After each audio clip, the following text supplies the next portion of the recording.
Welcome to Brotherly Differences. We here today with y'all with our podcast. This is our first episode. Aaron, I got Mike here, and Rod, your host and co-host, Michael Adams. This is the brothers coming from you now over the microphones, so we're not on the screen anymore, but we coming at you from the radio with the same facts, stats, and debates. So tune in, and we got a great show coming up from y'all, from NFL to college playoffs to basketball and to some hot topics that's out here in the streets. So buckle up for our first episode and tune in. What up, podcast family? Brotherly Differences family. I'm ready to eat right up in some debates, man. Then we're going to talk some real stuff at the end of this. We all know that ain't going to happen. But let's get started here with our first topic of the show. We're going to talk about NFL here. We're going to talk about going into week 14 here. We want to know, Mike, who is in your top 5 power rankings? So, my power rankings for this week coming up, and I feel like they're going to change. But right now, I have Dallas as number 1, Oakland as number 2, New England as number 3, Kansas City as number 4, and Detroit number 5. What's yours? And then we're going to talk about who agrees. Yeah, I got the same teams in the 5, but I got a way different order. I got the Cowboys at number 1. I got New England number 2. Coming in number 3, I got the Chiefs. Number 4, I got the Raiders. And then number 5, I got Detroit. And that's my top 5, rounding it out. Do you want to let people know where you thinking with your top 5? Because I disagree with the whole placement of your top 5. So I got Dallas number 1 because, as you can see, they won 11 games in a row. They're the hottest team in the NFL right now, and that's why I have them as number 1. Well, they one of the hottest teams. Why you have them as number 1? Well, Dallas is number 1. I mean, they probably the most balanced team, even though I still, just like Oakland, I don't trust their defense. So I feel like when they play against high-powered teams, they will start to get exposed, or if they get leads built up on them, I don't see them teams coming back because their defense really can't stop anybody. Are the Steelers an elite team? The Steelers are elite offense. Their defense have been getting better over the past few weeks, but you can't compare the Steelers to the quarterbacks we talking about. Are the Vikings David Carr and Dak Prescott. Vikings was your NFC championship pick. Yeah, we'll talk about that later, but we don't need to go on to the Vikings being an elite team. No, they have an elite defense. No, I'm asking you, what does Cowboys have to do for you to respect them? First off, I picked the Cowboys to win the NFC East back in August, so let's talk about that. First and foremost, it's not that I don't respect them. Like I said, I just see flaws in Dallas' game. They're 11-1. That's real great. But I see a few teams in the NFC that I think that could put up some points versus them and give Dallas a run for their money. I don't look at Dallas as like an 11-1 dominant team, like they just been thrashing everybody in the league. They really haven't. They've had some close games. They control the line of scrimmage with that good offensive line. Dak Prescott's only been sacked 15 times this season in 12 games, and they really don't turn the ball over. So I see the Cowboys being the way they are is because they just been playing a lot cleaner football than people. But I feel like when they get battle tested, we'll then see if this young team got the stature of veterans like everybody is saying they do. Well, that's our argument for another day. We're going to finish going down the line with our power rankings. Why do you have your number 2 team? New England is number 2 because, quite frankly, to me right now, New England is the best overall team in the league. The reason I got them in number 2 is because they did lose on their home turf to Seattle, who's inconsistent to me. But when Tom Brady's come back, the numbers speak for themselves. They are 7-1 with Tom Brady, and Tom just doing Tom type stuff we are accustomed to seeing Tom doing. The Patriots offense is high flying. I mean, they started off the season kind of sluggish from the quarterbacks, and now you look up they top 10 back in points, and Brady top 10 in touchdown categories, yards, all passing stats. So the Patriots are dangerous, and their defense is really really underrated. A lot of people don't get a defense of New England credit, but I get a defense credit because I've seen them shut out teams.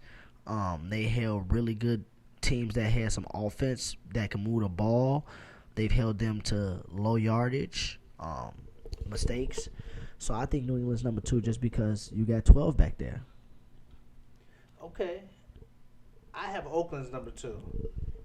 The reason Yeah, I have we them know as that's number 2 right now because they is beat Denver. No, not because they beat Denver. Rod, they a hot team right now. What's hot about Oakland? They went to overtime with Tampa Bay. I'm not really sold on that. Yeah, they've won some close games, but don't act like they've just been blowing people out. They've had to go Rod, for they're 2. on a 6-game winning streak. Yeah, they've won 6 games in a row, but they haven't been. It hasn't been like impressive. It's kind of like Dallas. But I'll tell you this: I have them as number 2. Oakland is 10-2. They a hot team right now because they won 6 in a row. They 5-0 in a row, possibly 5-1 because they're losing to Kansas City right now. They're undefeated in a row. You have to take that into consideration. They have possibly the MVP on their team. He's the MVP leader right now. Yeah, that's with 4 more weeks left. We'll see. December is where the truth come out. So I don't really look at Oakland because Kansas City looked like they finna sweep them, and then Kansas City went into Oakland and beat them 26 to But 10. New England really haven't played anybody that good the past 2 weeks. They played San Francisco and L.A. Rams. No, I said when Kansas City met Oakland the first time, they beat them 26 to 10. Yeah. And Oakland is this high-powered offense. That's the division game. Yep, Oakland is high-powered offense. They put up 30 on my Broncos, and people was going crazy. But in 2 games so far, total, they only put up 23 points versus the Chiefs. So what I'm saying is, if you could kind of stop that spread it out offense for Oakland, can they gun it out and win a close, tough one? But we're not talking about that. We're talking about power rankings. Yeah, we're talking about right now. And I feel like, and that's why I got the Chiefs ahead of them, and you see what the Chiefs are doing to them now, about to sweep them this season. That's why, and don't act like the Chiefs won't be in first place after this win tonight. So Oakland is hot, but like I said, you put some defense on them, you slow the game down, and you don't play it up tempo, then David Carr, he's a good quarterback, but like I said, he got to show me more poise. He got to show me more grit when he's down, and then the defense. I don't trust Oakland defense. They got studs. Defense is not that good, but I think but as a whole, New England right now. They're not hotter than New England. If New England played them, I think New England would beat them by 2 touchdowns because Oakland make too many mistakes, and they get too many penalties. Power rankings is brave. That is not what power rankings is ranked off of. I think you rank them by how the team doing now. We're not going to talk about New England can beat them because any team can probably beat a team in the power rankings. Well, we are talking about now. I know. So what I'm saying if is, you think New England can beat them, we won't see that until the playoffs because they don't play each other this season. But right now, I think Oakland is better than New England. Yeah, I don't think. When playoffs come, I don't think they've been beat them because of experience. The only time you could probably say Oakland was better than New England was when Tom Brady wasn't suiting up. But ever since Tom Brady been back, you'll never hear me say Oakland was better than them. You'll never hear that come out. Yeah, it may sound crazy that I'll pick New England to beat them, but right now I think Oakland is hotter than them, and they haven't played each other, so it's hard to put New England over them right now. And New England have been looking that great. Like they've been winning games, and Tom Brady been looking good, but. And don't forget, New England got weapons. Deion Lewis just worked his way back into the system. So that's the thing. And Tom Brady not even playing with all his arsenals. And they still just finding ways to keep winning. Yeah. That's why New England's my third team. I have them as number 3. I won't tell you why because we kind of just told our I got the Chiefs at number 3 because the Chiefs' defense is a problem. They don't turn the ball over.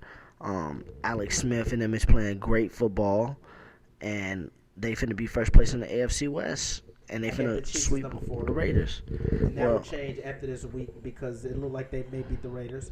It's a minute 7 left in the 4th. Well, yeah, I predicted Kansas City to win 21-16, so I'm on board of that almost being right.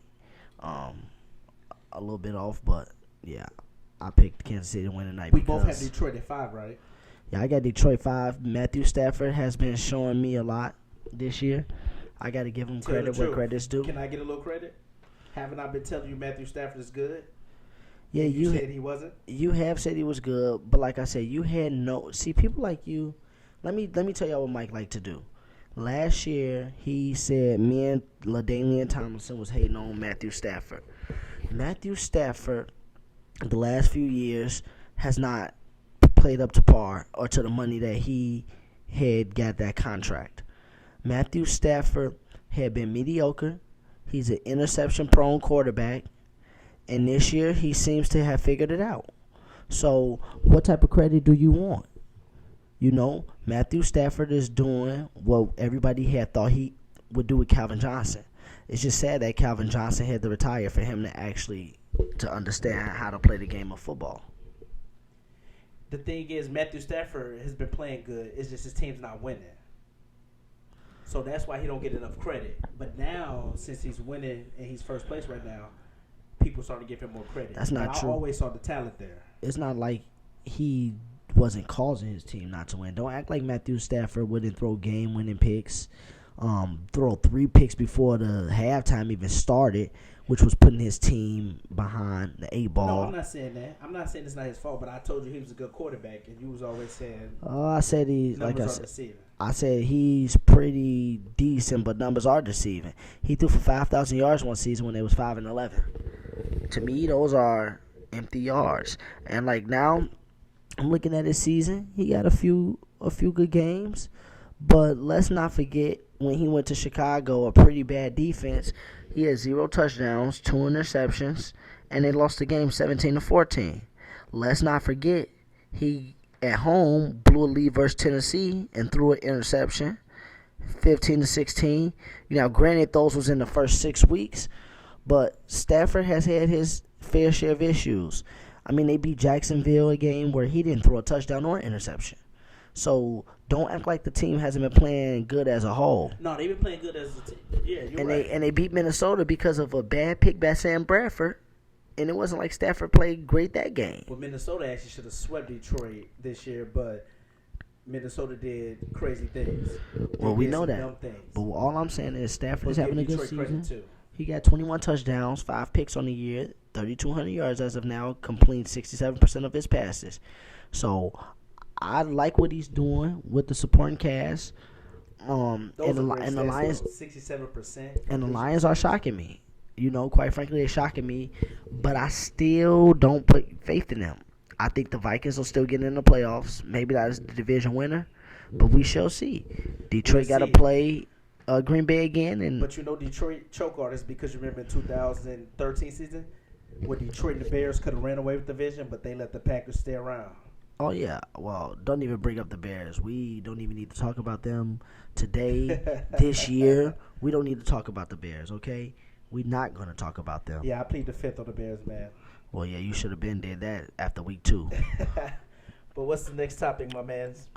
So yeah, now since we talked about the rankings and we got our top 5s out there, we're gonna take a look at the NFC and the AFC playoff pictures, and I'm gonna get your take on that real quick and see what you think. I'm gonna run down the top 6 seeds, and then I'm gonna run down like the next 3, the teams that's behind. That's on the outside looking in. So we got Oakland number 1 in the AFC and New England number 2, so they would have a bye week. We got Baltimore number 3, Houston number 4, Kansas City 5, Denver 6. So, if the playoff, or my fault, the outside looking in. After that, we got Miami 7, Pittsburgh 8, and Indianapolis 9. Even though Indianapolis tied for their division with all the tiebreakers, that's how it worked. So, if the AFC playoffs was to start, it would be Baltimore, Denver, Houston, and Kansas City.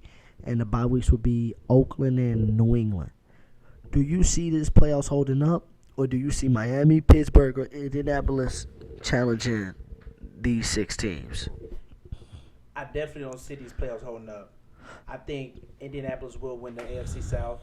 I think Pittsburgh will find their way in the playoffs. I don't see Baltimore making it. I think Baltimore will miss the playoffs this year. Steelers will win that division.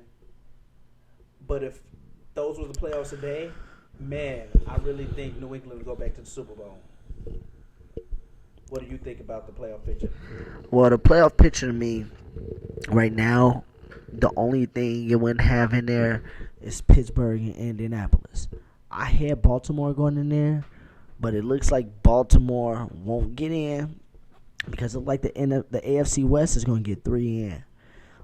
So I think Pittsburgh will jump them and win that division. I think India win that division over Houston and Tennessee. So I see them two getting in and Baltimore and Houston getting out. And then I don't think New England has a clear shot at the Super Bowl like everybody think. Especially with Gronk going down. But even before Gronk, I feel like my Broncos have the recipe to beat them again. I feel like the Chiefs has a recipe to beat them. And I feel like people shouldn't sleep on the Steelers. But I think the two teams that could beat the Patriots would be the Steelers and the Broncos. I actually agree with you. Tom Brady has struggled against Denver.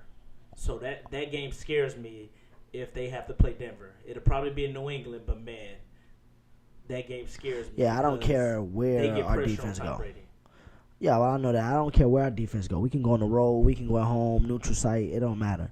I don't care if Denver get the 6th seed or the 2nd seed. It don't matter. We're going back to the bowl. I mean, it's that simple. We'll see. Man, this is a hard prediction this year for the AFC. Because, man, I say New England go to the Super Bowl, but, man, Oakland can stay high, even though they scare me because I got a feeling like this their first year in the playoffs in about 13 years, I think, since Rich Gannon lost in the Super Bowl. Yep. So, yeah, this will be their first time in the playoffs in a while. And just to update people, Kansas City has defeated Oakland. That game went final. Kansas City won the game by the score 21-13. Kansas City now moves on to 10-3 with Oakland, and Kansas City is now in first place. So those will swap. Oakland is now the 5th seed, and Kansas City is now basically the 2 seed until New England plays. Let's move over to the NFC side of things. Now we got in the NFC, we got Dallas already, who are the only team that clinched the playoff spot, both NFC and AFC. But we got Dallas number 1, Seattle number 2, so them two we've had a bye. And then we got Detroit coming in at number 3, Atlanta number 4, New York Giants 5, Tampa Bay Buccaneers 6, rounding out the playoffs. And on the outside looking in, we got Washington, Minnesota, and Green Bay. Washington holds the tiebreaker over Minnesota and Green Bay because they beat both of those teams head-to-head. If the playoffs was to start in the NFC, it would be Tampa Bay at Detroit, and it would be New York at Atlanta. Bye weeks would be Dallas and Seattle.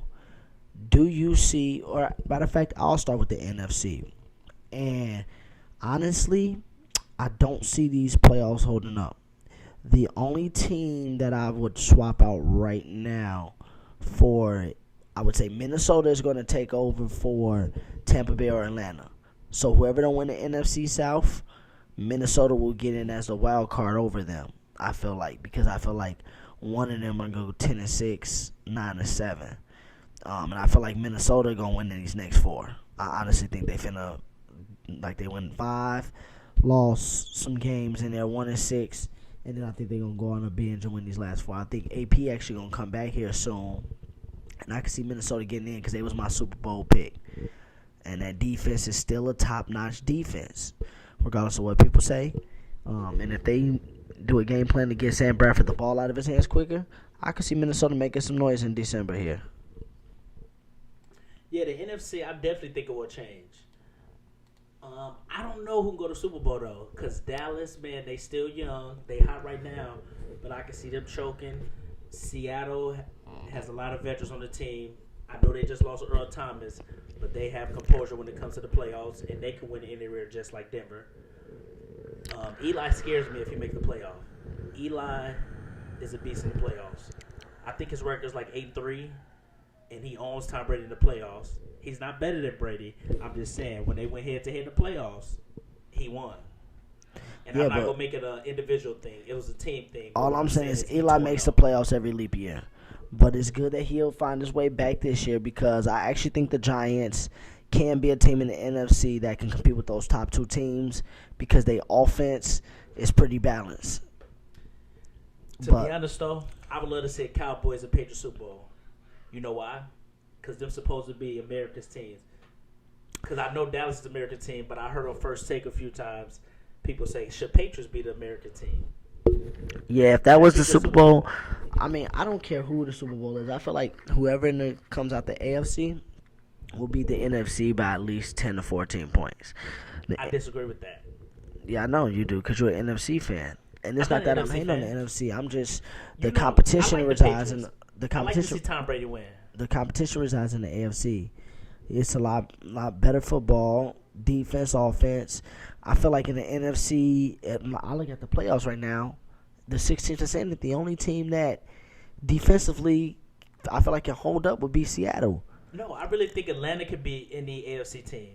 They went to Denver and beat your Broncos. They could beat the Patriots. Atlanta's a high And octane lost. offense. They lost at home to the Chiefs. Rod, didn't you just say the Chiefs is a 2 seed? So don't act like the Chiefs are bums. Yeah, but we ain't talking about Chiefs and Super Bowl in no category. So all I'm But saying the Chiefs is, got a shot at Super Bowl. all I'm just saying 'cause is we're not talking about defensively, no team in the NFC. That's the problem. Even if you like Dallas, who can they stop? Who are they stopping? They're not stopping nobody. They just outplaying people. They're not making mistakes.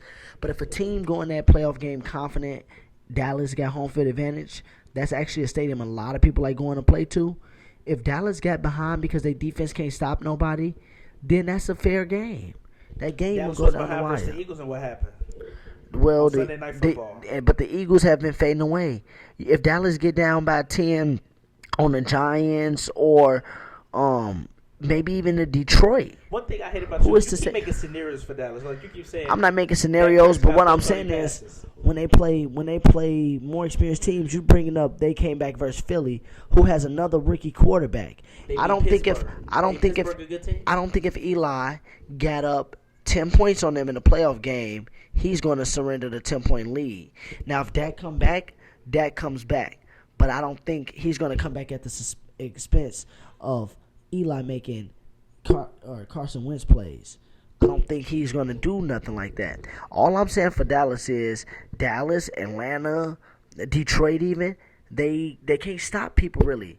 They do get turnovers when needed, but if a team play a clean game, what I'm saying is even if it's kind of a mismatch like a Tampa Bay, I could see Tampa Bay being confident going into any of those places and putting up a number of points and making it a shootout or making the game a lot more interesting than they would think in Vegas. I think this year in the NFL, the Super Bowl is open. I don't think it's a pick like, oh, they're going to win it this year. Like Well- 2 years ago, or was that 3 years ago, everybody knew Broncos versus Seahawks. So it's like, it's no clear-cut pick. That's what everybody thought. Because New England was still talked about too because they beat us that season. In New England, they came back. Yeah, but this year is really no clear-cut pick. Because, like I said, Denver could possibly be a 6th seed or a 5th seed. Yeah, that's just because the way the division worked. I But like know. I said, in every sport for me, seeding does not matter to me. When you get into the tournament, everybody's 0-0. Especially football, seeding don't really matter because it's one game. Well, in no sport to me. If you got your team, you got your game plan, we're going to do what we did all season. Well, basketball, an 8th seed has never won a title. NFL, a 6th seed has won the title. So And that just happened 10 years ago out of a 50-year Super Bowl history. So don't act like 6 seeds just go to the Super Bowl. The Steelers was the first 6 seed in 2005 to go to the Super Bowl and win it. But 2 6 seasons did it. Green Bay did it too. Yeah, 2 In out of how basketball, many? there's none. Out of a 50-year history. Yeah, but in basketball, the 8 seeds are usually the 8 and 1 seeds usually aren't that close in record. See, in football, when it's come to 16 games, like right now, the Broncos are a 6 seed, but by definition of a 6 seed, they're really not a 6 seed. One game can swing them from 6 to 3rd or 6 to 2nd. So you would have a point if the 6 seed was like 6-6, and everybody else was like 10-2, 9-3. That's a good point. No, But that everybody a is good point. bunched up. It's like when you be trying to bring up that NBA James Harden MVP, Phantom MVP year. oh, he was a 2 seed. But people don't bring up that year that the 2 seed through the 7 seed was one game separated. So that's why I really don't go by seeds, because it wasn't Yeah, like but no, I but thought he should get MVP that year just because his stats was better than Curry's, and he got a 2 seed though. So that's what I. It don't matter. It don't matter if teams was close to the 2 seed. He got 2 seed. My thing is MVP. He dominated. Curry, the most valuable player. Curry dominated last year. His MVP season, I thought Harden played better. That's because Curry didn't even play 30 minutes a game, and they still won 67 games. Okay, that's nobody's fault. Because they was blowing people out. So you got to look at it like that too. Okay, but I still think Harden should get MVP that year because he carried that team to a 2nd seed. And then what happened when they play head to head? Oh yeah, he lost. But that season MVP, it's a lot of MVPs who lost. That was a good effort by James Harden, but it wasn't. People get season MVP mixed with playoff MVP. But let's finish this NFL because we're going to get to NBA later. What's the next topic? The next topic we're talking about is going to be Dak versus Romo. We got now. Listen, fans, this is a crazy topic. Don't put words in my mouth. So. Nope, this is a crazy topic because on one end you got Mike, my brother here, who. First off, he didn't know much about Dak, didn't even know what college he went to. Didn't even know. And now he's saying that this rookie who is 11-1, because they're winning games, should keep the starting job over Tony Romo, who is a proven top 10 quarterback over the years. And, yeah, and he's healthy with a new healthy team this year. And when Romo came back about 3-4 weeks ago, there's been people like my brother and other analysts feel that Dak should keep the job. Me personally, I think it's disloyal, and I think Tony Romo should want to get traded, if not ask for release at the end of the season. Because my whole mindset on the thing is I wouldn't want to go back into the job and be no starter and come back in if Dak get hurt or something, because you would only be using me to help the team out now when you went away from me and gave up on me when I never lost my job to performance. So with me, it's more of a loyalty thing.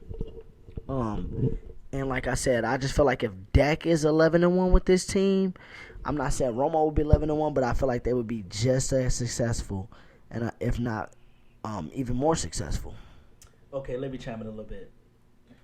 The reason I think Prescott should stay the starter is because, man, this team is 11-1. Why would you mess up their groove? They are balling out. I'm not saying Romo wouldn't be 11-1, but what I'm saying is Romo has got injured the last 2 seasons. The reason that Jerry Jones won't put him back in, because what if he get hurt again?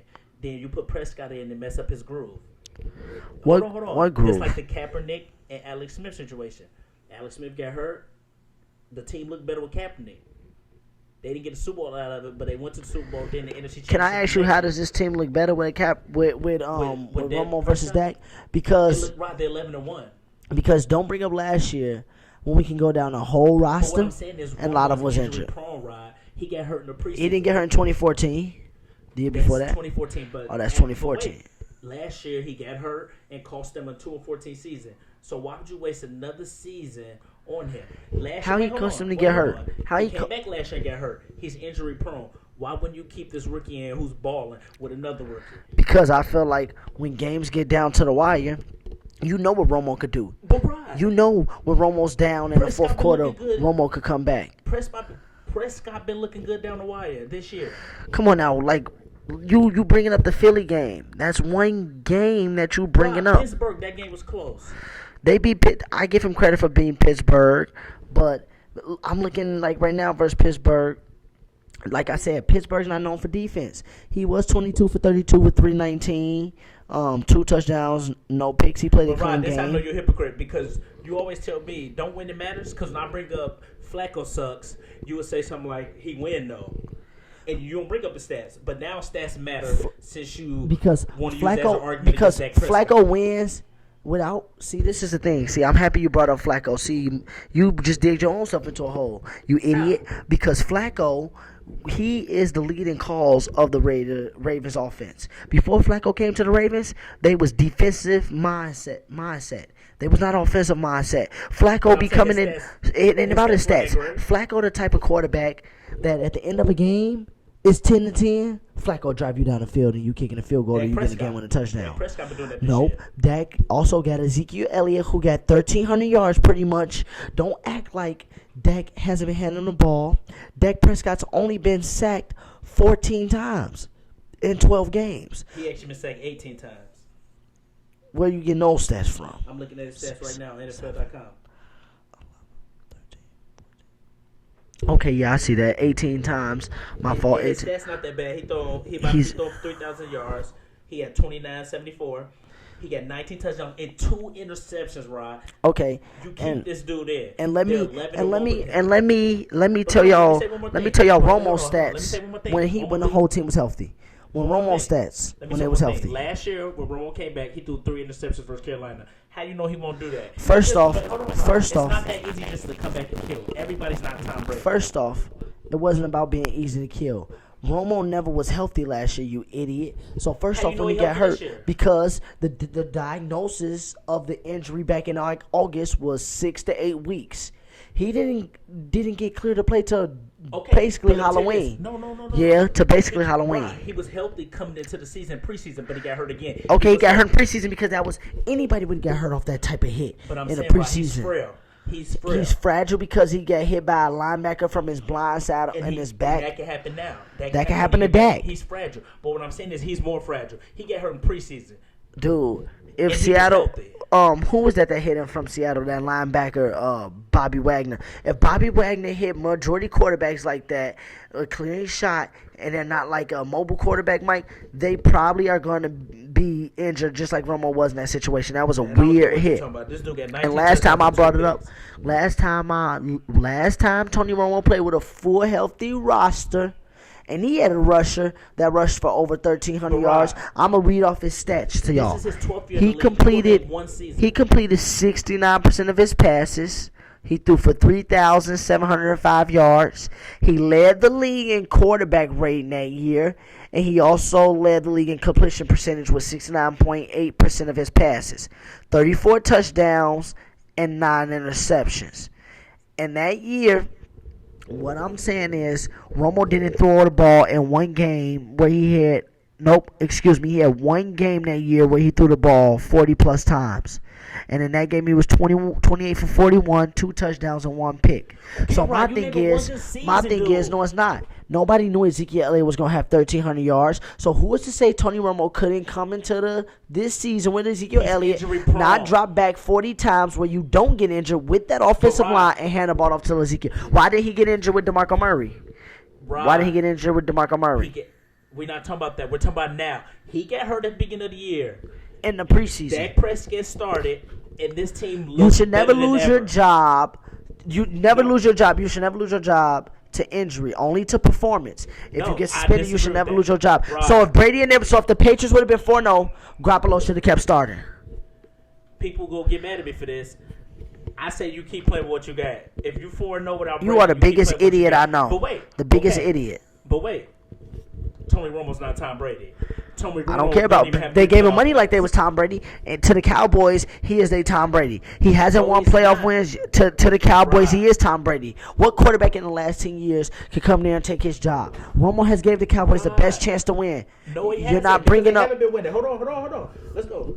He had one good season in 2007. It was 13-3, but they have been mediocre. Bring up the fact that in He missed the 2013. playoffs 3 years in a Bring row up the and fact in 8-8. 2013 that he also had the worst defense in NFL history. No, they surrendered the most yards. Because a lot of quarterbacks got terrible defense. Not like that. Name a quarterback that's given up the most yards. Not like that. Peyton Manning has terrible Not like defense. that. Stop. And Romo not Peyton Manning and Aaron Rodgers, but what I'm saying is he's better than Dak Prescott.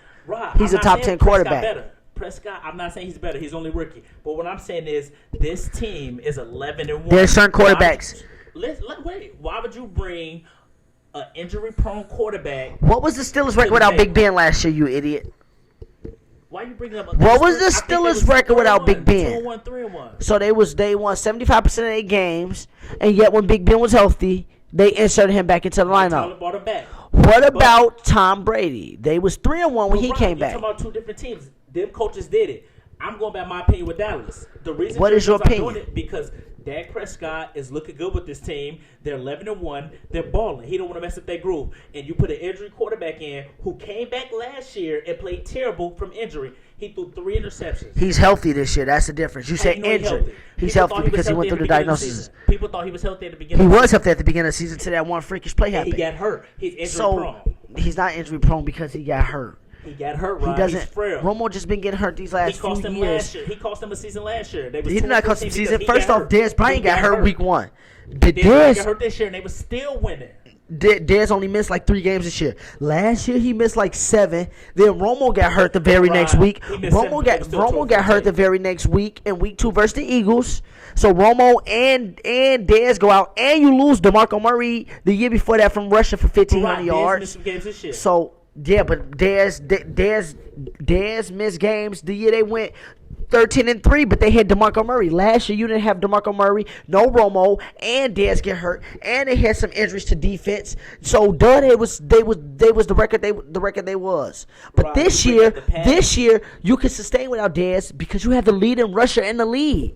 You can win a couple Right, games without okay, Dez hold because on. you got a 1,300-yard rusher me in tell you Ezekiel this. Elliott. The thing is, too, you said Ben Roethlisberger, Tom Brady, they Super Bowl winning champions. Tony Romo has did nothing in the playoffs. Well, he won, what, 2 playoff he games? should have won at Lambeau, but we ain't gonna talk We're about not saying that. should've. We're not We're not gonna. saying Ain't no should've. shoulda. We're not You know saying what a should've. catch He didn't is. win. You know what a catch It is. was a catch, So I but don't he want to hear didn't nothing win you it. say. You know why he But didn't what I'm saying win? is The refs why? didn't want to see that At least happen. Tom Brady and Ben Roethlisberger have We're Super not putting Bowls. him on their level Tony because I Romo already has say no they Super better. Bowls. He has All 2 I'm playoff saying wins. is So why'd you put him in? At least because Tom Brady did you has an if you want to know to what get Dak back in. Prescott is, and if you want to go off of history. If Dak Prescott was scoring great, why won't Mississippi State was number 1 when he was there? They got Right, we punked by talking about Alabama. college. Yeah, we talking about college. But what I'm saying is, it's College another. and NFL It's two no, it's not. different No, things. no, it's not. Who cares how you get in college? Because Right, you can't- because it was a college big and NFL stage don't game. correlate. It's a big stage game, Dude, and I seen when the pressure was Tim mounted Tebow on was Dak. a legend in college. No, So stop it. Dak was good in college, but College when the and NFL pressure two mounted up, different things. when the pressure mounted up, Dak was not the guy to call on. I don't care what he did in college. Right now, he has the best record in the league. His team has the best record in the And can I league. just tell you something? And I don't care what his supporting cast is. You want to keep bring his up head in. you want to bring up all his stats, all these numbers, but you don't bring up game plan. And see, that's one thing you don't know about the game of football. It's do. called with Dak. They have a lesser watch game plan. hours of film. Do you know they won a game? Dak threw less than 20 passes.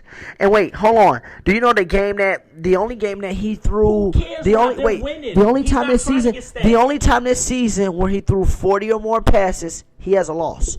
And he I'm has no not touchdown calling- passes. Wait, What I'm Rob, saying is I'm not because calling Dak elite. what I'm saying is I'm just saying for he can years, play. That's the argument. that's what Romo was doing. Why are Week you in and week bringing up out. stats? I'm Because for agreeing with you. weekend Romo is for better. weekend and week out, they had Romo throwing the ball 40 times. My point is you got to bring Romo back in because I feel like Romo is the best quarterback on this team. So I feel like if my backup can go 11-1, my starter could do the same thing if not better. Right now, I'm gonna have to go with the Patriots from the AFC. The reason I picked them is because they have number 12, and that's just all I need to say about that. They have a great coach, Bill Belichick. He knows how to coach his team. I know they're missing Gronk, but not Peyton Manning, but Tom Brady know how to play with any receivers, and I really think they're just the best team in the AFC. They will have a tough time because the Chiefs is tough, Raiders tough, Denver's gonna be tough, but that's my AFC team.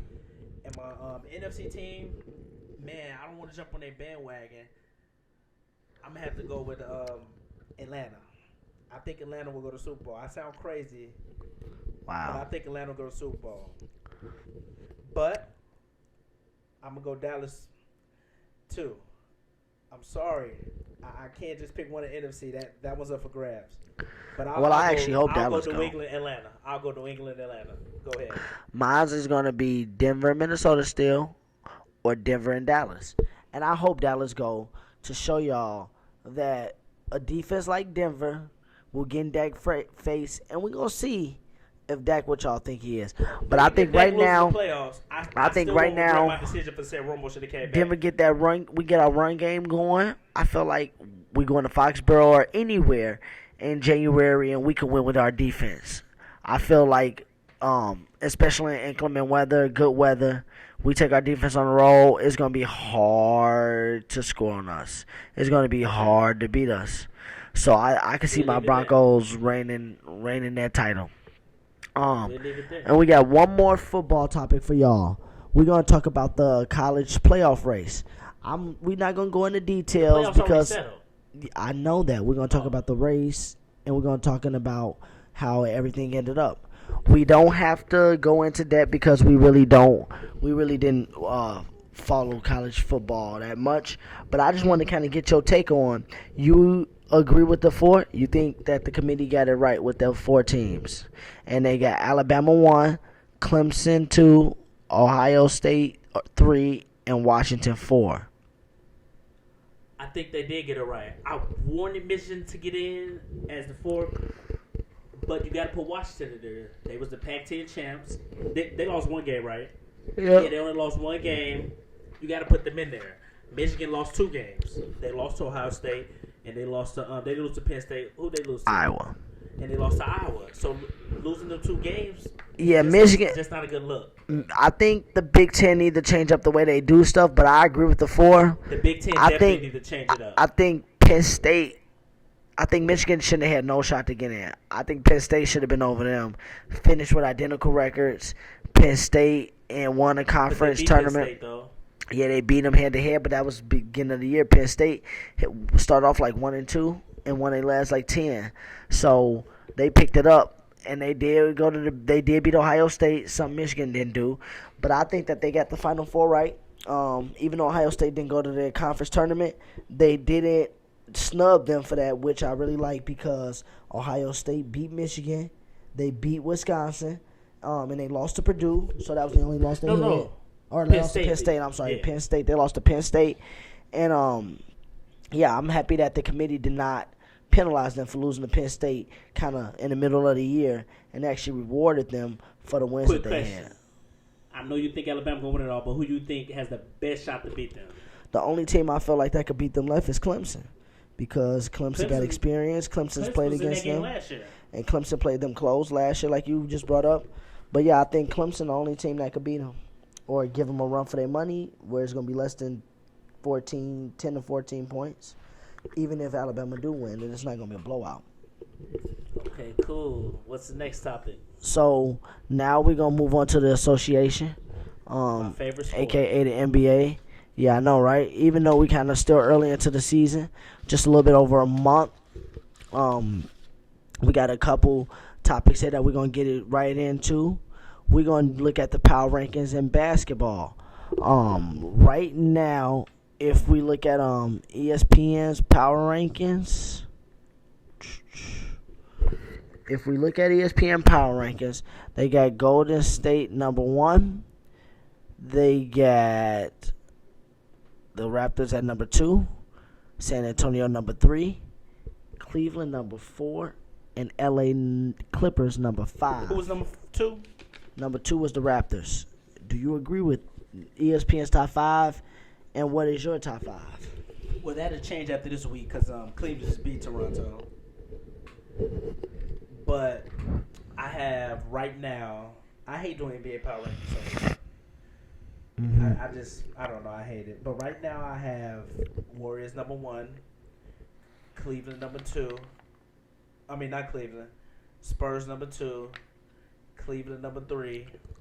I'm going to go with Raptors at 4, Clippers 5.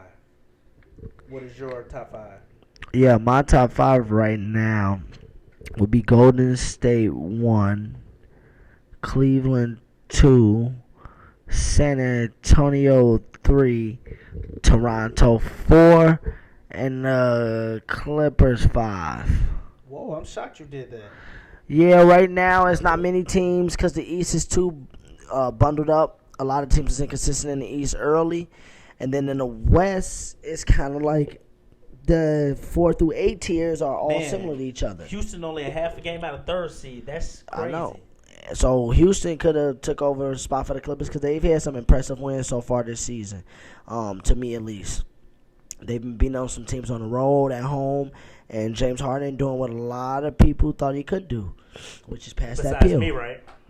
You get credit for Harden. Like I said, you just got to sustain that. Oh yeah, and I see the Grizzlies. Them Grizzlies won. Grizzlies. I know Grizzlies go to the playoffs. I just don't trust them. No, yeah, the Grizzlies are hard to trust. Because I feel like they got the same team every year and they got the same problems. And they run into, just another Injury higher-powered sufferer. offense, too. So, with that being said, about us talking about teams and the power rankings, do you see anybody in the NBA challenging Cleveland or Golden State? In the East, I literally don't see no team challenging Cleveland. I wish the Knicks could, because Derrick Rose is my guy.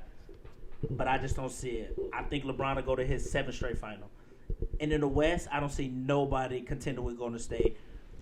But I will say San Antonio will go give him a fight.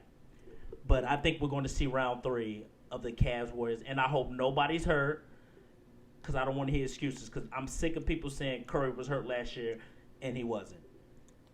But what about you? Who do you see beating, Cavs or Warriors? Yeah, I don't see anybody beating those two teams, especially Cleveland in the East. Now, maybe in the West, depending on second half streaks, trade deadline, and all those things, I feel like a few teams probably could stick with the Warriors. But with the Warriors' experience, with the top players they got, I don't think a team is going to dethrone them until it would be Cleveland in the finals. So, yeah, I really don't see challenges. Bulls beat the Spurs tonight. Yeah, I see that. They won 95-91 in Chicago. That was a good win for them. Good win for the Bulls. Golden State only won by 7. Utah came back. Yeah, Golden State, man. You think they might go 70 games again? Because they only lost 3 right now. But the Spurs lost 5 now. No, I'd say they're going to lose probably 15. Yeah, high 60s. Okay, so I guess we got Warriors Spurs round 3 for the prediction. Oh, yeah. So, so far, this NBA, who's been the most disappointing or who's been the most surprising team this far in the NBA for you? I'll tell you, my most disappointing team has been the Wolves, because I thought they was going to be an up-and-coming young team, running the floor, playing some defense under Tibbs. But right now, the Wolves are competitively struggling. But, yeah, they would have to pick up the slack, because Minnesota is starting off the season as a team that look like they got a bunch of youngins that can't finish out games. And I would say the team that's most surprising to me, even though they're not in the playoff picture, the amount of games they've won this early and the amount of games they've been in, the Lakers. I'm surprised about the Lakers post Kobe Bryant. Seems like they all have developed some inner mentality, Mamba mentality in them, because the Lakers are actually playing hard night-to-night basis, and they right around that 8th seed. So I'm disappointed in the Wolves, because the Wolves blew them out, and I had higher hope for them, for the Wolves this year, with Tibbs, with Chris Dunn. But I don't know, it's just something about the work ethic there. Man, that's the Wolves. To me, they have great talent and they're gonna be contenders for sure. But they're not disappointed in me, because I just knew they wasn't gonna be that good this year. This Tibbs' first year with this group. But I would say my most disappointing. I know it's early. They in the playoffs, but I'm gonna say the Knicks, because man, they 12-10 with a record, but I really thought they'd be up there with the Cavs now. Like, the Knicks is so inconsistent to me. They 12-10, and I know it's a lot of season left, but Rod, tell the truth, the Knicks don't look good.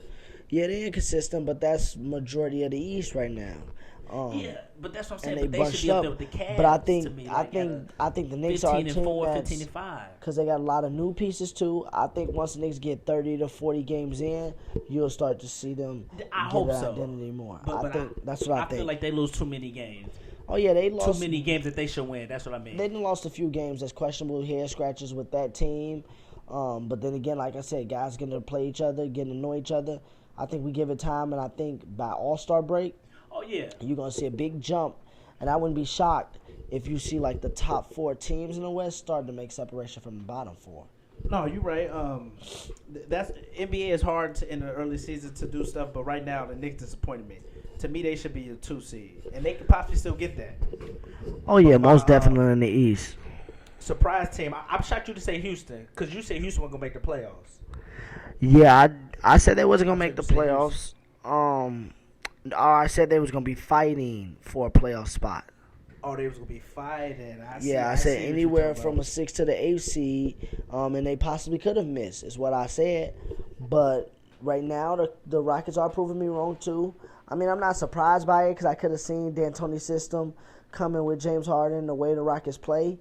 But I am surprised that some of the games they won on the road, back-to-backs, through injuries. So James Harden's been showing me a more improved version of himself. Okay, my surprise team. That's hard for me. I'm gonna go with Milwaukee. And I know people are like, wait, they got good talent. I didn't think that last year. I remember everybody said they're gonna make the playoffs. I said they're not.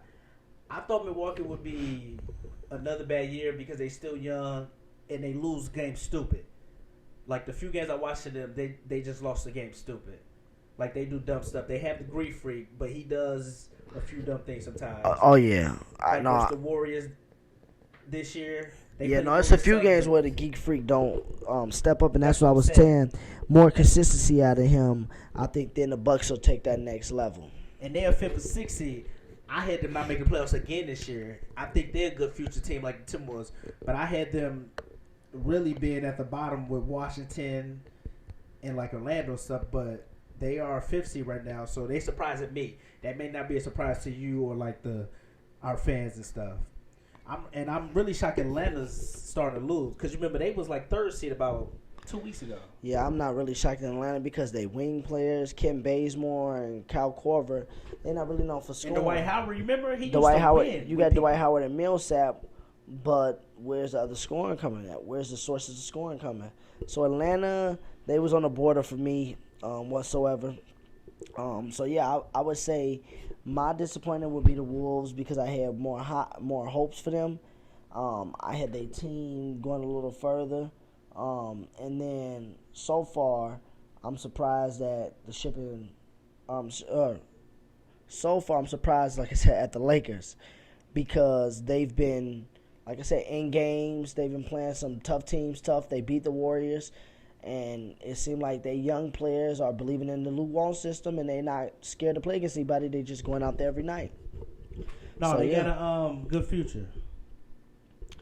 Let's talk about Russell Westbrook, who is going crazy in the league right now, averaging a triple-double with 31 points per game, 11.3 assists per game, and then he's averaging 10 point.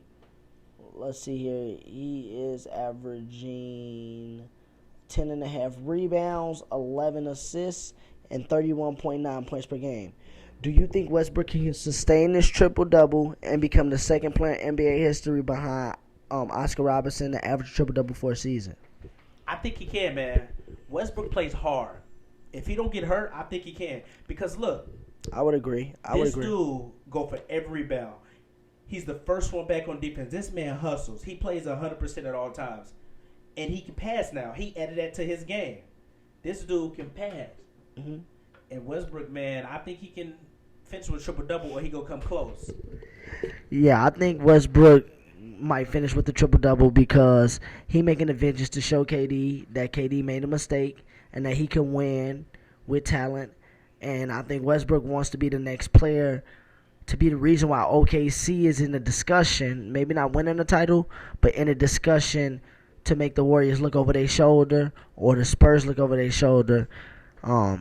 I think the Thunder are the type of team, if they can get the right lineups or the right personnel, they can make things in the playoffs a lot interesting with Westbrook because averaging 31, 11, and 10 and what he is doing historically is crazy. It is fun to watch, and even when the Thunder lose, they are in every game, except for when they got blew out by Golden State. But I think that's when Westbrook first game playing against them was trying to do too much. His adrenaline was going. But I think when he settled down and if he knew he'd play the series, I think the playoffs in the West are going to be fun to watch because of stuff like Westbrook, what he's doing. I got a question, though. I feel like they'll be in every game. And this is no diss to the King.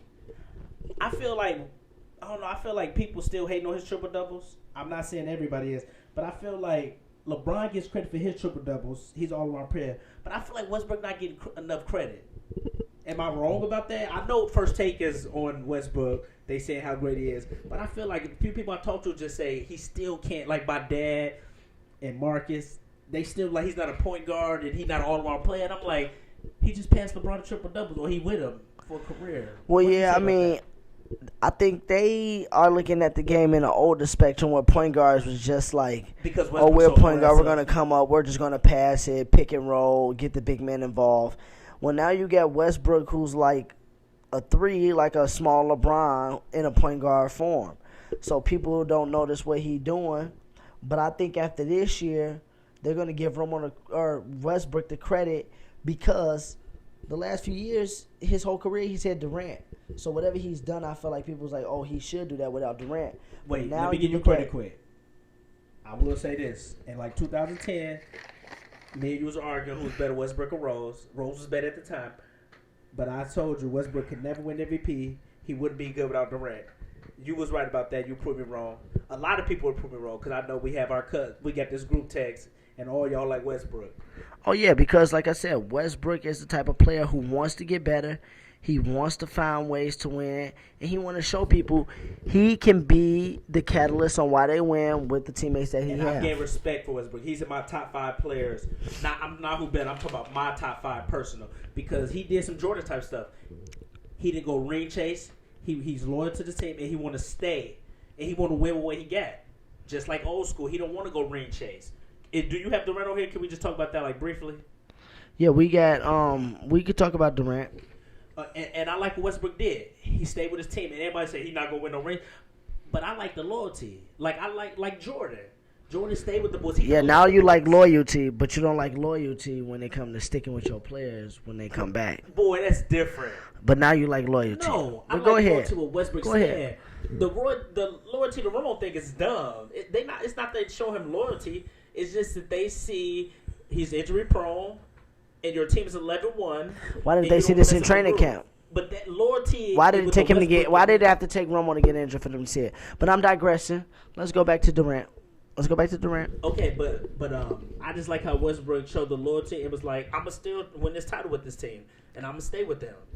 Well, yeah, we don't even need to bring up what Durant did. We all know what Durant did was soft. No, but you have Warriors fans and Durant fans taking up. Well, yeah, you know they're gonna do that because they scared of LeBron. So any way wait- that they could find a way to win, they gonna be like forgetting what they did and Durant just wanted to win. Durant wanted to get a ring. You can't They blame him. Like They is okay, treat LeBron like he Jordan though. Like they had to go get Durant. well, yeah, you know, and Durant wanted to go with them. I think Durant actually wanted to go with the Warriors more than the Warriors wanted him. But it's like you can't really fault Curry in them because if he wanted to go to them, once they came to talk to him, they probably was like, well, look, I we're would just never gonna add fault the him. Warriors. They were 73 now with them. They won the title out of them. I don't care if the Warriors chase after them. I get on Durant. This team, you was up 3-1 and you lost to them, and you can't say that you wanted to play with a good team because your team was good. This was no Iverson type Well, stuff. we- Where your team sucked. We both agree on this. Ooh, Yeah. and speaking of that, tomorrow the Rockets play the Thunder in OKC, 15-7 versus 14-8. The Rockets, the Thunder beat the Rockets earlier this season. Yeah, but they play each other tomorrow. Yeah, I know they beat them. Westbrook dunked it And at like Westbrook, what, a second left. killed Harden that game. Harden played terrible. Well, yeah, we know James Harden don't really play defense. He don't. But So that yeah, man, that's not. offensive game. You saying that to Get say him what? in an MVP conversation. Oh yeah, right now That's he's one in the thing- MVP that's one conversation, thing I but need to say we're about Harden. also 23 He need to games play in. defense. Yeah. But let's piggyback off of something you brought up with the Warriors. They were 73-9, and they won without Durant. Do you believe if one of the other key players in Klay Thompson was with another team, do you think he would be top 5 in the NBA? That's a good question. I think he has the ability to. I think he can be a top 5 player in the NBA if he was on his own team. I don't know if he'll win, Baloney. but he would definitely put up stats. Because he'd get more shots. I think he would evolve his ball handling to get his own shots, and I think that he'd definitely play defense. It would be harder because he'd be the focus. When you're the focus, things get harder, but sometimes that makes it easier too, because you only put in the team, so your numbers gonna be inflated. Kind of like with Harden and Westbrook right now. Me Even though Westbrook numbers was good with Durant too. Me personally, I think Klay Thompson is near the top 5 when it comes to offense because his smartness, his shot, and just him moving without the ball. But overall, I think if Klay Thompson went to another team, his stats would be better individually, but I wouldn't consider him top 5 because I don't think Klay Thompson can carry a team like even a James Harden can carry a team to a certain extent. I don't think Klay Thompson can because if you look at his stats, he only averages like 3 assists, like 3 rebounds. I feel like he's the type of player that knows how to get himself going and know how to keep himself in the game. I was going to say this about that too. It's kind of like with Harden. Harden wouldn't have the career he's having if he would stay with Durant, Westbrook, because they're better than Harden. But I'm saying Harden went to his old team, and that's when he started getting good. But even with James Harden, we saw glimpses of him being We saw glimpses, but we didn't know he was going to be this great. Kind of like with Klay Thompson, But this we is see the glimpses thing. because he just hit 60 points. No, James Harden was a different glimpse. People forget that with the Thunder, he didn't play the same unit with Durant. He didn't play the same unit with Durant and Westbrook. He was the 6th man, so sometimes he was the leader of the bench. He would be down, he would bring them back, or he would keep a lead and sustain it. What I'm saying with Klay Thompson is he usually running with a running mate. Yeah, he can go off for his own, but like when Curry was hurt last year in the playoffs, he was struggling. It wasn't like Klay Thompson was finding his way. And I'm not saying that he wouldn't be able to find his way. I just don't think he would be able to do it to the T of a James Harden. Because, like, look at James Harden right now. He has no Dwight Howard and none of them, and he's balling out. But he's not only balling out, he's balling out with other people. Sam Decker, Trevor Ariza. Capella. And that's my thing is I don't know if Klay Thompson could do that if you take away Curry and Durant. I would have to see it. I don't even know if he could do that with Draymond Green. I think Draymond Green would be the person to get everybody involved over Klay. So that's why I wouldn't put Klay top 5 if he went to his own team. I think he would be top 5 in certain categories. But overall, no, I couldn't say that because I would have to see it. Yeah, I mean, we all would have to see it. But I think that's why the Minnesota trade didn't happen because they had a green light on, like, we don't know if this dude can take over for that amount of money. And I applaud them for that. But then again, in hindsight, you look at it as he one of the best shooters, arguably in history. But if you're going to get somebody that type of money, you want them to be a top 5 type player where every night, you know, we can win the game just off of your presence. And I just don't feel that way about Klay. With Klay Thompson, I think he could be a superstar. I think he could lead a team. He wouldn't win a championship if he's by himself. I don't think he would, but I think he would do good. He could be a top 5 player.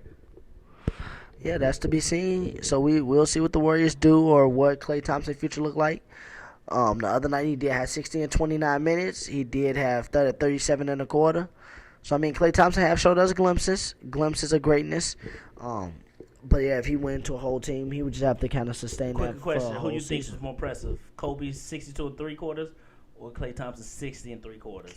Klay Thompson did in less minutes. I think Kobe played 32 minutes. My thing Klay is, played 29. if you arguing that, it's just like. So you think it's about even then? Yeah, it's about even. They both top accomplishments. I don't care how long he did it, but it took 3 quarters for both. 62 and 3/4 is still crazy because he didn't even play in the fourth. But I've been seeing a few people say like Steve Kerr should have kept playing so he could beat Kobe's 81. But people don't bring up Kobe had 62 and 3/4. Yeah, so that's what I'm saying. It's about splitting hairs because Kobe has done stuff outside of 62 and 3/4 that make you say. Then that's why I say you appreciate the Kobe stuff more. So we can't just say James Harden is better or Klay Thompson's better 60 and 29 minutes because Kobe had 62 and 3/4 didn't even play in the fourth. He had 81. Kobe and he only played 3 more minutes too. Yeah, well, he had 81 in one game. So it's like Kobe has done a lot of other stuff. So when Klay Thompson do one thing like this, you kind of can become the prisoner in the moment. But you think about it like, man, I look at it now like I wake up and I see SportsCenter. Oh, Klay Thompson went for 60 and 29 minutes. But growing up, I remember for like a whole week, you would see them talking about how Kobe just scored 50 for a week. He averaged 40. Yeah. So, and I feel like nowadays some of the great stuff that the players do is great, but I feel like it's not as surprising or not as ecstatic as what That J. Cole download. Kobe and them used to do. No, I'm talking about that J. Cole downloaded. Oh, well, But that no, was I agree with you. that's a good segue actually, because we go to our public interest segment where we talk about topics that's current events. We talk about social injustices. We talk about society, citizens. We kind of just talk about everything that most people don't like to talk about, in their everyday lives, or maybe they do. But we just here to bring out some of the issues to the forefront. First, let's start off with the election. What do you feel about President-elect Donald Trump? I don't like it. I'm one of the people that didn't vote, and I can give reasons for that. But I don't like it. And like I said, even if Hillary got voted, I would be like, she don't impress me either. She's a fraud. She's a liar. And she's low-key racist, too. She's basically everything that politics stand for. Yeah. And I feel I like... don't like the Trump win either. And I'm not one of the... Go ahead, let me hear what you say quick before we get into it. No, yeah, I agree. I don't really care. I really didn't care who won. I really didn't want to see either one of them win. But if we had to pick a winner, I really wouldn't care. I didn't vote as well because I feel like the politics... They forgetting the main point of politics, which is supposed to be representing the people. Representing the people and not representing the government and the corporations, which is what we do because we're a capitalistic country. Yes. So I feel like until there's politicians that represent the people, I don't really care who becomes the president, because I feel like the only thing they're going to do is sell the people a false dream, a nice story, cheapen your gas prices. To people he was doing it to. Like, people think Trump really going to be on Hitler stuff. He's not. I don't think he will. I know he said it, but I think he knows people would have voted for him. Oh yeah, because he know that's the only way he could have been this president. country's still racist and sexist, so he played against the numbers. He played against the numbers. He's smart, and he knew. I mean, he's not smart, but he did some smart stuff, and he know that the electoral college votes wasn't gonna go to Hillary. America's not ready for a woman to be the president. And that's what I want to ask people about the non-voters. Hillary won popular vote, but lost because of electoral college. So why? I had a question for you. So why do people get mad at non-voters? Why they blaming non-voters like me and you? Because they've been hoodwinked to believe that the popular votes determines the electoral college votes, and in some states it do. If you win the popular votes, you get all of those electoral votes. But it's like Donald Trump won the states that people thought was going to be 50-50. He just won those states. She won all the states that most people thought she was going to win. The swing states, Donald Trump just won it because, to me, it shows people mostly is sexist, but they got a hidden agenda. And they voted for Trump probably because they didn't like Hillary. They didn't like her policy, which is understandable. And some people to the Republican Party. And which is understandable. And that's why I think that politics is a joke, because I'm more for the people, which you could say I'm liberal or more left, but I feel like I'm in the middle because there's some stuff that I agree with that's on the right side, and I feel like that's just our generation in general. I don't feel like our generation is a party system, because a party system is saying like, oh, you gotta take this life over here, and if you believe in this, you fall into this. Well, that's not necessarily true, because you can believe in lower taxes because you make more money, but you could also believe in universal health care. So, I mean... And I want to piggyback on the people who blame the non-voters. To me, I'm not into politics or nothing, but I do my own research, and I'm not just going to vote for somebody just because I don't want the other person to win. That's just my thing. And like I tell people... I agree. People who was voted, y'all blaming non-voters, why did you vote? Do you know Hillary's... what I'm looking for, I'm getting blank. Do you know Hillary? What is she going to do? Is she going to change police reform? I don't want to sound selfish, but I want to know what she going to do to help me, help my family, help my peers, help Not Yeah. even black community. Just help people who want to do right. The police reform to me needs to get changed. If a cop kill an unarmed person, they need to go to jail. They need to change that. Yeah, that's what I'm saying. I want to talk about student loans. The disparity in education, Disparity in education, healthcare, like the resources Hillary in like of the hood. and Trump was just, and then, to me, the debates, they didn't really talk about them. They was really No. just bashing each other. Yeah, they were just bringing up they dirty So when laundry, I tell bashing people, each why'd other. you vote for Hillary? People who voted, why'd you vote for Hillary? The lesser of two evils is a lot of stuff I heard, which wasn't good enough for me to cast a And to vote. me, it's not. That's what I'm saying. It's not good enough for me. The lesser Not two good enough evils, for me that to sounds cast a dumb. vote. Yeah, so it's And I don't like, care. do you want to vote for Hitler or Mussolini? That's how it was. That's what I'm saying. So it's like, and to me, I know people. Obama was my best president since I've been living. I'm 27, but to me, the president don't really control everything. I think voting locally affects us better because we get to choose the police chief and stuff. I feel like if the people band together, we don't even need to vote People locally. band If together. the people band together in your communities and you band together locally, then why would you need to go to any local market or any local corporation? It would be all amongst the people. I'm not bringing in the race thing here, but the black community, with Trump being president, should wake us up, wake black people up, get up. Let's start getting together, putting our money together. If we stick together, all this stuff ain't gonna happen that he talking about. Stick together. Let's not be jealous of each other. Let's just get together there. Get up. Let's get off our lazy butts and get up. And I'm not saying black people lazy. I'm just saying let's just get up and quit complaining that Trump won. He beat Hillary. He beat her. There's nothing we can do about it. Yeah, I agree. Don't blame the non-voters. No, I agree. Don't blame the non-voters, but also look at why people didn't vote. You can't want to vote for a flawed system. To me, I feel like A flawed system. I say F this country. I'm going to keep it PG, but I say F this country because I feel like they not for the people who you can't tell me you vote for us when the people who run the country don't really want people of color here, or they try to make extra hurdles for people of color. Like, I've been blessed, you've been blessed to be college graduates, but I done seen certain people have to go through loops, holes, because of the color of their skin.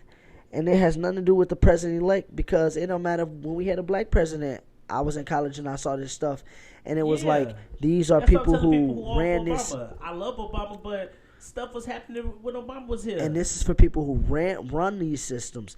They're still the baby boomers who think of life as status quo. They not like our generation. So you can't blame somebody for not wanting to vote for and then people were corrupt saying, and but people who didn't oligarchy. vote, don't complain. You can't complain no more. I'm like, I don't even complain about stuff now because we can control things. We can control it. Agree. Putting our money together. I'm not even saying all bad people. There's people who for good things in life, who want to live good, who don't want to do the killing, who don't want to do all this stuff. The way we talk about this, do you feel like athletes should get involved in social movements such as like Kaepernick?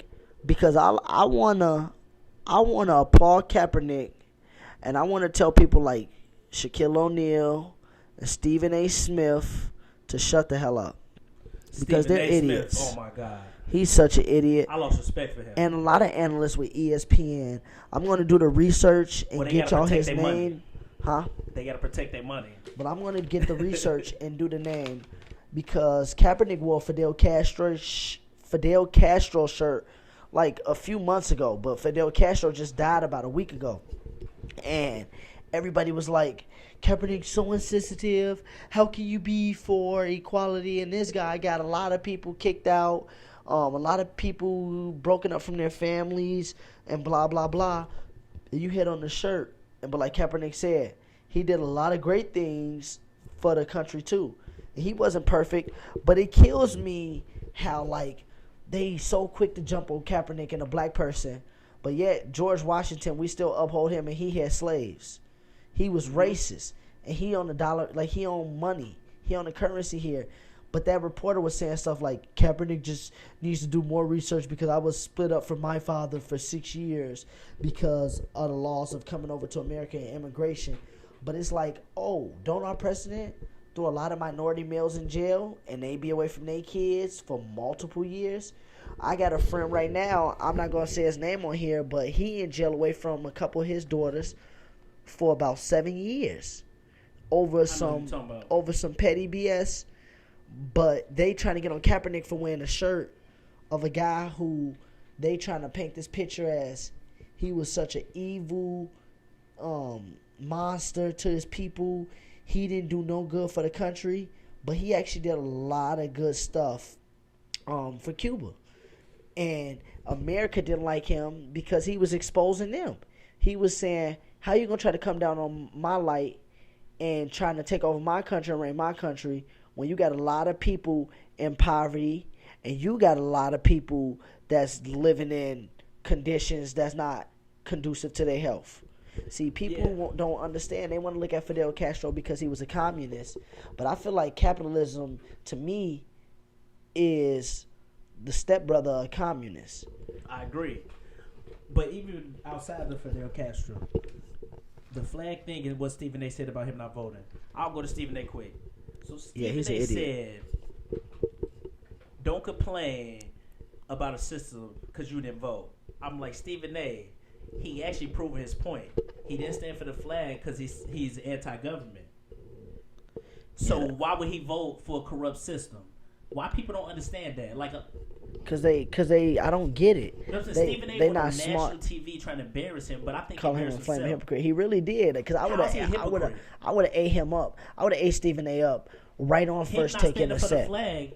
Yeah. If he voted, that would look stupid to me. Because he said, like, yeah, police brutality, and people keep trying to get on Kaepernick. He's actually been active in the community. He's been going in the communities, donate millions of dollars, his own salary That's from what I'm saying. endorsements, and he's And then been let me tell you doing this. programs. So Kaepernick's not doing this for publicity, for a stunt. people think He's doing the this flag- because it's a problem. And people think the flag thing, he disrespecting veterans. He even said he's not disrespecting veterans. He not even disrespecting police.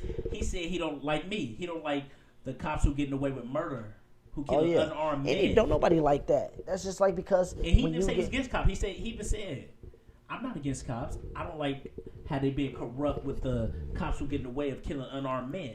yeah, I agree. He said he got family in the military. He's not disrespecting the military, and even military And people are said- stupid. People in the military said he's not disrespecting the flag. People And are then stupid. They also- don't want to be exposed for what it really is. They mad that a black man is speaking out against racial, what do you call that? Racial injustices. injustice.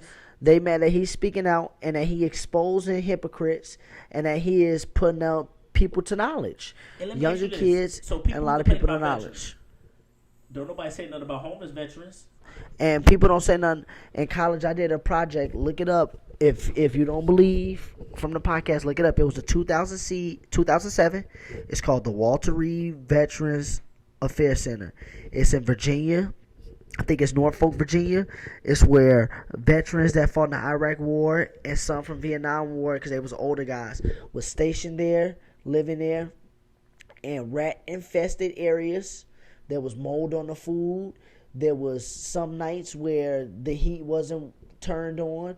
There was reports that That's the what I'm workers saying. wouldn't change. Like some of the people who was disabled, who would use the bathroom on themselves, was in feces for like a few days.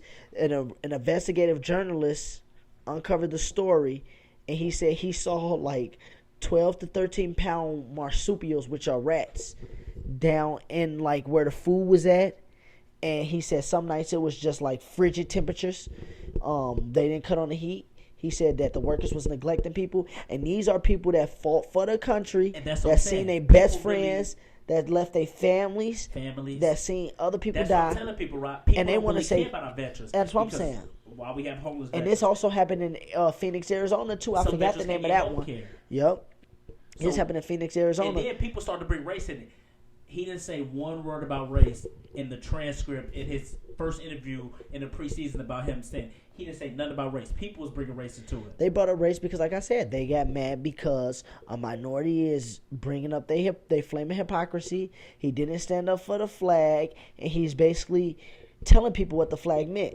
Because a lot of people never even did the research on what the flag meant until Kaepernick did what he did. Yeah. And he should have did what he did because people talking about veterans, but our own But the flag system does not just mean veterans, too. who the veterans fight for, they not even taken care of. So veterans probably like Kaepernick more for speaking out for them because the He had a veterans lot of come support here. from veterans. Some Of veterans course, come he here. didn't have support for a lot of veterans either. and they get veterans, they make them go through a loophole just to prove, like, to get an income when they can't work a normal job if they got PTSD. They got to fill out all these papers, go through all these programs just to get a nice little living. When, to me, when you fought for the country and you put your life on the line, you should just be able to come over here, show them your military badge, and get taken care of right And away. people really are not conscious with the flag. People, when we stand up for the flag, people are not conscious what they standing for. Yeah, that's what I'm saying. And people really don't care that much. They just mad because it was the popular thing to do to be mad at Kaepernick. But people really don't care about that flag like that. Like and they brainwashed. They're not conscious when we stand up for the flag. And I couldn't agree more. So let's talk about we got a last topic here. We're going to kind of piggyback on both. Let's talk about the Joe McKnight situation. And then we also going to talk about we're going to keep it in, it's mainly football and basketball. We're going to talk about marijuana in sports. Let's talk about marijuana in sports because that's a little bit lighter than death. What do you think about marijuana in sports? Do you think that they need to stop being so strict and making it seem like marijuana is such a negative connotation? Yeah. To me, I don't mind having marijuana in sports because to me it's not an enhancer drug. It's not like steroids. It's not worse than alcohol. Agree. So I don't see the problem. Like, why is it negatively a negative picture in sports? Like, why do you think players can't do it? I mean, I don't know. The lawmakers, it's crazy that they spend billions of dollars trying to make it seem like marijuana is It's bad. because it's an illegal drug? Illegal? I mean, that may be, but it's legal in a few states In some now. states, yeah. But I feel like it's just, once again, a fear, a scare tactic that marijuana make you act violent. I think marijuana's hockey and more, baseball, they don't test for marijuana. yeah, not really. More inner city areas, you get violent if you do marijuana, but it's like most people get violent when they do alcohol. And how many deaths have been caused for marijuana? Rarely Caused ever. by marijuana. Rarely ever. It's mostly I other don't want to drugs spit or out a crazy alcohol. number, but I know it can't be in the triple digits. And like car accidents is from drinking. So I think that we turn in a new time, a new day, and I hope they ban it I hope they uplift the ban because a lot of people even say they use it for painkillers. So you're not gonna have people like Junior Seau who could be taking these meds and messing up your brain. People who just taking meds because they going numb. Marijuana helps you relax. A lot of players have came out and said it. I think that not only the NFL, but as a society, as a culture, if we embraced it more, and just like everything else, if you have a moderation with it, it's not going to get out of hand, and it can possibly work. Maybe not for everybody, but I feel like if it was illegal or if it was legal, if it don't work for you, it's not going to work for you. If it worked for you, it worked for you. Like I said, you're not going to come to the job that way or do it at work. But if it's in your system, you should not be suspended or you shouldn't be looked at a different way because it's in your system. Because I feel like it all depends on the maturity of the person. If you could smoke and carry yourself like an adult need to be carried, just like drinking. Yeah, You I drink was just about and to you say carry that. yourself the right way. Players you're need to fine. carry themselves like you would come to a game drunk. Don't come to a game high. Yeah. And you never know. Someone might come to games high right now. 'Cause- But what I'm saying is, Ron Artest said he used to drink a fifth of Hennessy before every game. I know some people can do it. Some people just are beasts like that. So yeah, I think in our generation that's something that we also gonna see get uplifted from the ban, especially nowadays. Like when it comes to pain, relaxation, and just the way everything is nowadays. We more of an open culture, open society, and most people could be open about what they do. Yeah, no, I And agree. then before we leave y'all here with the first episode, just I want to give y'all my take about the Joe McKnight thing. It's crazy that we talk about crime, and it don't matter if it's white on black to me, but black on black. But once again, it seems like they try to perpetuate that there's a issue of black on black crime, but yet the same city, same state had an ex-NFL player get killed by a black guy. The black guy's now on trial. His bond was set at a couple $1 million. And now this white dude kills a 28-year-old black ex-NFL player. He wasn't even in jail for a whole 24 hours. He got let go. No bond was posted. And he has a history of violent road rage, of a bad driving record, and of anger issues. But yet this dude is walking free. It's just crazy to me, Mike. It's crazy that this type of stuff resonate in our society. That like we do something and we get penalized for it, and we gotta go through until innocent or proven guilty until we innocent. But it seemed like when it's opposite stuff done, they innocent right away. Dylan Roof killed 9 people and they go feed them. But I know a guy in St. Paul that got kicked in the face by the cops because he had a domestic violence charge on his girlfriend. Neither one is good. They both should be punished. But what I'm saying is, let the jail system punish the guy just like y'all was gonna do with Dylan Roof. Don't take it on your own hand and fight him because he got domestic violence. He's gonna get his in jail because you didn't take out your anger on Dylan Roof for killing 9 innocent people in a church. So why would you do it to this man? Let the system and the process handle it. Yeah, they only say that for white people. For the black person, they don't say let the system do it. Let the laws do it. Let's wait for the jury. Well, yeah. Like now with Joe McKnight. Let's wait till the facts come out. Yep, let's wait till the facts come out. Well, the facts was Joe McKnight never had a gun, and this dude had a gun. I want more on this story to come out because I want to know how is this dude even able to pull his gun in public? How is that acceptable, and why was that acceptable? And why did he feel the need to even pull a gun? So that's what I want to know about this whole situation. So in the next coming days or next coming shows, as this story unwinds, we're going to keep following it because I feel like it's too big of an issue that happens a lot in society to our young black males. Not only with other citizens, but government officials as well. People who are supposed to protect and serve the community, they're really not doing that. They're kind of just serving what they want to serve, looking into what they want to look into, and they're not getting to know the people in the community. No, I agree with that. I definitely agree with that. Like you said, they go look in what they want to look to, their biases and stuff. They trying to find what they trying to find. So no, yeah, it's crazy, and that's why I feel like we need more people of a platform, like athletes, like Kaepernick and them, to come out and speak out. Athletes. We do, but it's like they not gonna. LeBron, somebody like LeBron, people like, how much power do he have? LeBron got so much power. I think LeBron got a lot of power. Me too. I think LeBron got a lot of power, especially in the terms of when it comes to like entertainment and NBA. Like LeBron got the type of power that he could say, because this happened, we're not gonna play this game tonight, and I guarantee you they get stuff fixed up.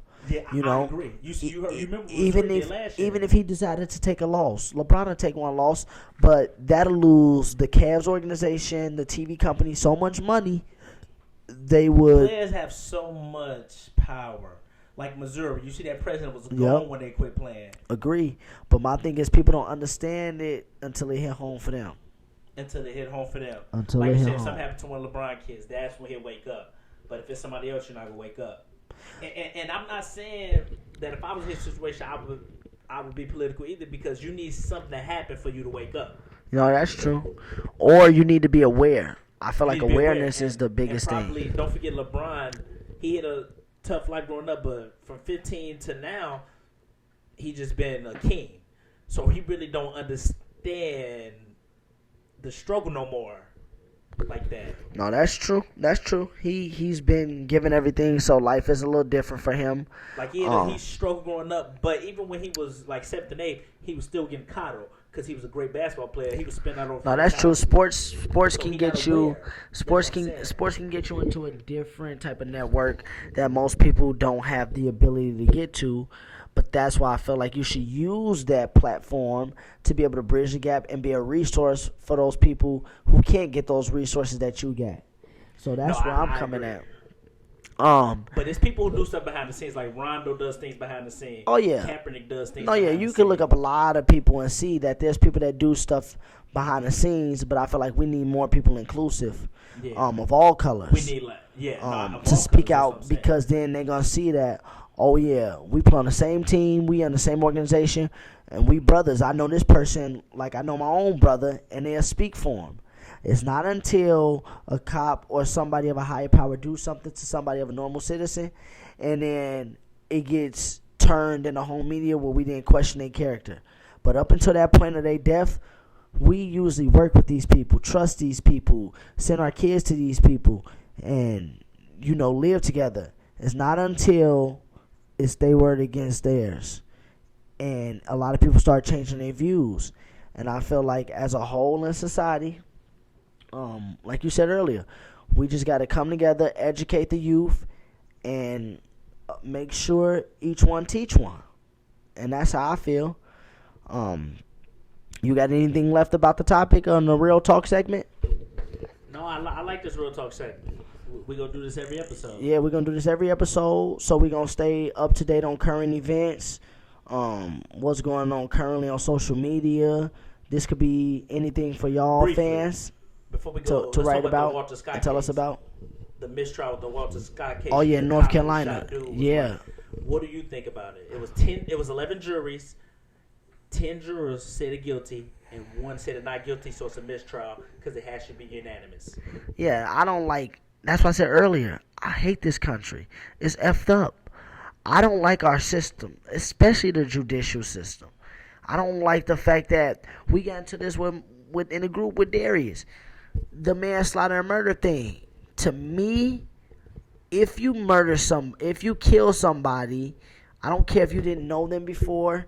If you kill somebody and there was no reason behind it, that's murder to me. And people It's say not manslaughter because it wasn't Premeditated. Premeditated. But my premeditation this is my definition of premeditation. Anytime you are in control of a situation and it escalates and the outcome happens, that's premeditation. But the laws are a hypocrisy of itself. Yep. That's all it is. That's all why it they hated is Johnny in the Cochran, system. because he used them against him. And Walter Against Scott the system. was unarmed, and they even planted. was running. And they even planted. Well, he was kind of disabled too. That was the one in North Carolina, right? Yeah, Yeah. no, not that one. No, Not the one who did okay. get kicked. The Oh one who yeah. I I remember the dude Walter was Scott. running. It's the, on tape. the Walter Scott one, though, that's because I think his car broke down and he was looking for help in the neighborhood, and somebody called the cops on him, and then the cop just came up and they shot. Yeah, then he shoot him multiple times. In the back. It wasn't Yeah. caught on a dash cam, body cam. A bystander recorded it. If that tape was never there, and he lied to his police report, he said that he was trying to take his taser. In the police report, and the video shows he was clearly running. To me, it should be a law. If they lie, that should be a federal law. If police would lie in their police report, that should be jail time, because police reports are used in the court system, in the jury system. It's used as evidence in court. So if you lie, you should get in trouble to me. No, yeah, that's true. In the jury system, I disagree with it, because man, I think the unanimous vote, but I don't like the jury system. We need to come. I don't know what we should come up with. I don't have an answer today, but I think we need to change it. Yeah, Because, I don't. man, it's so many biases with jury. I feel like- that cop could be. I mean, the dude could be a racist guy. Yeah, see, I feel like could be on a cop side at all times, jury no matter duty what. should be a job. I feel like it should be like a profession. We should have people who train and study for this, who can take off biases. Because I agree with that. I never knew jury duty was what jury duty consisted of until I got older. But I feel like it should be a professional job. No, I agree. That's a good point. But I just don't like how 10 did guilty and one did it. He probably has so many biases. It's on tape that this cop lied. I don't like how he lied. If we would have had that video, we would have thought that he tried to grab Just his like taser the and shot him. Cincinnati thing, the Ray But he Tinson thing. ran. Just like the Ray Tinson But the Walter with Scott Sam was worse than DeBoe. that. Yeah, I heard. The Ray Tinson I'm thing reading it messed up right too. now. The Walter Scott thing. I'm actually reading it right now. Should I seen the say it? video? Should- No, I haven't. I seen it before, but it's been a while. It's been a while, Yeah. so yeah, I'm gonna have to Yeah, rewatch it. because And I don't know why the do coaches some do research that on too. it. Do it take them that long to get evidence? Because this happened, it be taking like a year or two. Like they haven't even did the Dylan Roof trial, and that happened June 2015. What about yeah, the 2017? and the Ray Tinson thing happened July 2015. I'm saying, why does it take so long? Do you know? No, why I did it take don't, so long because to- they gotta indict him, and I feel like if it wasn't for most Why of the time is in these Dylan Roof on cases, trial? because I feel like if it wasn't for the public outcry, these dudes would never get tried in the first place. When the public outcry come, it kind of makes them pressure to do a decision, you know. So Like Dylan Roof trial should be like 1 hour. yeah, he just living free. It shouldn't even be that long. He should just I go in think there. No, he's in jail. He should just walk in there and they should say guilty, and then he should just walked out. Okay. Dylan Roof not free though. Oh, No, I he's thought he in jail. was. Okay. No, he's in jail. Well, that's But the good. cops go free. Yeah. Oh yeah. Ray Tinson go free. The one with the I forgot Oscar cop Grant, name. the one with the Oscar Grant only did 11 months in jail out of a 2-year sentence, 2-year manslaughter sentence. He did 11 months, and he shot him with handcuffs on his back. They need to get murder. Forget that manslaughter. Yeah, I totally agree. But guys, that's a wrap for podcast episode 1 of Brotherly Differences. We appreciate y'all tuning in. Like we said, subscribe, comment, put some topics that y'all would like to see us talk about. Y'all And can give us also some criticism. give of, us some, like, give us some give criticism us- on how we can get better. stuttering too much, the microphone sounding bad, because we want to get better. So we'll take the criticism, won't get mad. And I do want to say one quick thing. I'm not against cops. I know it sounds like we are. I'm just against the ones who get away with killing unarmed men. I like cops. That's all I'm saying. I'm not one of the people that I hate cops and stuff. I only don't like the ones who get away with murder, like the Eric Gardner one, the Ray Tinson one, the Walter Scott one. It's more, but them the ones that's on top of my head now. So I'm not gonna be like, oh, I'm against cops, but I don't like the ones who get away with murder, See, who not doing their job. to me, a cop is just a title. I'm against people who sit back and watch injustices, or I'm against people who sit back and they don't want to do the right thing because it's not the popular thing. No, yeah, and that's what we bring as a voter. And most I'm not cops voting 'cause people fall get in mad that because category, it's I the popular guess. thing. Not all cops, but most cops fall in that area where they don't want to speak out against a cop because of that salary or But I because do of know that one pension. story where a white cop spoke out against And I he salute got him. his chief And fired. I know what you're But talking look, about. And I salute we him. not ain't nobody helping him. We need to help cops like this because he got his house egged. The old cops that was still cops. They bullied his daughter. They wrote him threat letters. He had to move. No, that's true. So that a lot of people scared of that too. You can get killed. So in a way, I'm looking at it, but playing devil advocate. Yeah, that's why I said, as a people, 'Cause the people is in spoke up. the numbers is in the people. Once the people start to get it, you will start to see a lot of these injustices become justices. And like you say, we won't get until it happened to somebody, your family or your kid. And I'm a victim of that too. I don't wake up until something really happened to me. But That's like true. you say, we need to wake up before it's too Experience. late. Our mom always said, experience is the best teacher. It's the best teacher. But But, we had a hot topic like that. We liked that real talk segment. That was a nice little educational segment And I will today. start exposing Rod in sports. That'll never happen. Check out the Brotherly Differences Facebook page. We're gonna keep posting our predictions on there. Week 14, next Rod time on the kicking my butt. podcast, we're gonna talk about some of the upcoming games, some of the scores. We usually do our predictions on Sunday mornings. I now got a 14, 15 game lead on 16 Mike. because you won tonight. Oh yeah, the Chiefs won some And 16 games. I'm so. gonna give you our Twitter name at Sports Debate 247. The 247 means 24/7. So at Sports Debate 247. Give us topics we should talk about. Tell us what we need to do better. Please comment. We want to get this going. Get this show going. And subscribe. And subscribe. Until next time, peace. Peace.